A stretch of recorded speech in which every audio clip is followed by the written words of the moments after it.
ఆంధ్రప్రదేశ్లో మరోసారి bird flu కలకలం రేకింది. పల్నాడు జిల్లా నర్సరావుపేటలో 2 ఏళ్ల చిన్నారి బర్డ్ ఫ్లూ సోకి చనిపోయింది. మార్చి 4న ఆమెను మంగళగిరిలోని ఎయిమ్స్ ఆసుపత్రికి తీసుకువెళ్లారు.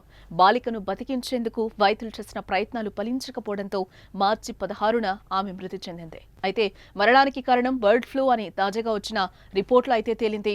ఆమెకు H5N1 బర్డ్ ఫ్లూ వైరస్ సోకినట్లుగా వైద్యులు తెలిపారు. కోడిని కోస్తున్నప్పుడు బాలిక చిన్న చికెన్ ముక్కను తినడం ద్వారా బర్డ్ ఫ్లూ సోకిందని వైద్యులు అనుమానిస్తున్నారు. అలాగే ఆ చిన్నారికి రోగ నిరోధక శక్తి కూడా తక్కువగా ఉందని చెప్పారు. ఈ కారణాల వల్ల బర్డ్ ఫ్లూ సోకి కోలుకోలేకపోయిందని తెలిపారు. అయితే కుటుంబ సభ్యులు మాత్రం ఆ వాదనను ఖండిస్తున్నారు. చిన్నారి చికెన్ తినలేదని 2 నెలలుగా మా కుటుంబాలు ఎవరూ తినలేదని కూడా చెప్పారు. పాపకి జ్వరం వచ్చిందండి ఇంట్లో. జ్వరం వచ్చిందని చెప్తే నర్సరావుపేట లైఫ్ లైన్ హాస్పిటల్‌లో జాయిన్ చేశాము. ఫస్ట్ రోజు బానే ఉంది. సెకండ్ డే కొంచెం బాలేదన్నారు. మాకు ఈ హాస్పిటల్ మీద నమ్మకం లేక విజయవాడలోని సెంట్రల్ గవర్నమెంట్ ఎయిమ్స్ హాస్పిటల్‌కి తీసుకెళ్ళాము. ఎయిమ్స్ హాస్పిటల్‌లో పాపని జాయిన్ చేశాము. పాపని జాయిన్ చేసిన తర్వాత ఫస్ట్ బాగానే ఉంది. తర్వాత కొన్ని రోజులు జరగంగానే 4, 5 రోజులు జరగంగానే ఐసీయూలో పెట్టారు పాపని. బాగానే ఉందని చెప్తున్నారు. రోజు అబ్జర్వేషన్ చేసుకుంటున్నాం, బాగానే ఉంది. ఒక 10 డేస్ తర్వాత పాప చనిపోయింది. ఎందుకు జరిగిందో మాకు తెలీదు. మేము ఇంకా అది తీసుకోలేక ఇంటికొచ్చేసాం పాపని తీసుకొని. ఇప్పుడు ఏదో టెస్ట్‌లకి పంపించేసేసి పైన మాకు ఏదో వచ్చేసిందని చెప్పేసి డాక్టర్స్ చెప్తా మా ఇంట్లో మొత్తం వచ్చేసి బ్లడ్ టెస్ట్‌లు చేశారు మా అందరికి. బ్లడ్ టెస్ట్‌లు చేసిన తర్వాత మాకందరికి కూడా నెగెటివే వచ్చింది. ఇబ్బందేం లేదు. మా ఇంట్లో అయితే బానే ఉంది ప్రెజెంట్ అందరికి. మేము గత 2 నెలల నుంచి అయితే చికెన్ అయితే ఇంట్లో ఏం తింటలేదు. మరి ఎలా జరిగిందనేది మాకైతే తెలీదు వాస్తవంగా. ఇలా ఎందుకు జరిగిందో మేము కూడా తీసుకోలేకపోతున్నాం. వైద్యులు ఏదో వ్యాధి వల్ల వచ్చిందని చెప్పేసి ఇప్పుడు చెప్తున్నారు. మాకు తెలీదు అంతకుముందు. అప్పుడైతే పాప మామూలుగా నార్మల్‌గా చనిపోయిందనుకున్నాము మేమైతే.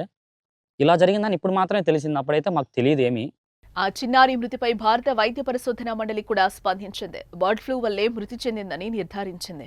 చిన్నారి మరణంతో ఏపీ సర్కార్ అప్రమత్తమైంది. ఆమె ఇంటి పరిసరాల్లో ఆరోగ్య శాఖ సర్వే చేపట్టింది. అయితే అనుమానిత లక్షణాలున్న వారెవరూ లేరని సర్వేలో తేలింది. రాష్ట్రంలో తొలి మరణంతో అన్ని జిల్లాల్లోని వైద్య ఆరోగ్య శాఖ అధికారులను ప్రభుత్వం అప్రమత్తం చేసింది.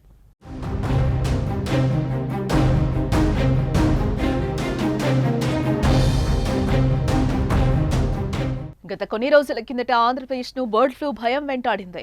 వేలాది సంఖ్యలో కోళ్లు చనిపోయాయి. తూర్పుగోదావరి జిల్లా కానూరు, పశ్చిమ గోదావరి జిల్లాలో బర్డ్ ఫ్లూ వైరస్ కేసులు ఎక్కువగా నమోదయ్యాయి. బర్డ్ ఫ్లూ వైరస్ కేసులు నమోదైన ప్రాంతాల్లో ప్రభుత్వ అధికారులు చికెన్ దుకాణాలను మూసివేయించారు.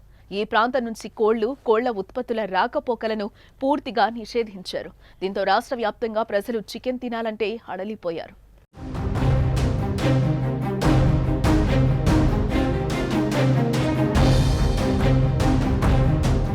ఫలితంగా చికెన్ ధరలు కూడా బాగా తగ్గిపోయాయి. ఈ సమయంలో బర్డ్ ఫ్లూపై అవగాహన కల్పించారు. అలర్ట్ జోన్ మినహా మిగతా ప్రాంతాల్లో బాగా ఉడకపెట్టిన చికెన్, కోడిగుడ్లు తినొచ్చని ప్రకటించారు. చికెన్ మేళాలు ఏర్పాటు చేశారు. అనంతరం బర్డ్ ఫ్లూ తగ్గిపోయి మళ్లీ సాధారణ పరిస్థితులు వచ్చాయి. అయితే బర్డ్ ఫ్లూ వల్ల ఓ మనిషి ప్రాణాలు కోల్పోవడం ఆంధ్రప్రదేశ్లో ఇదే మొదటిసారి కావడంతో భయాందోళనలు మొదలయ్యాయి.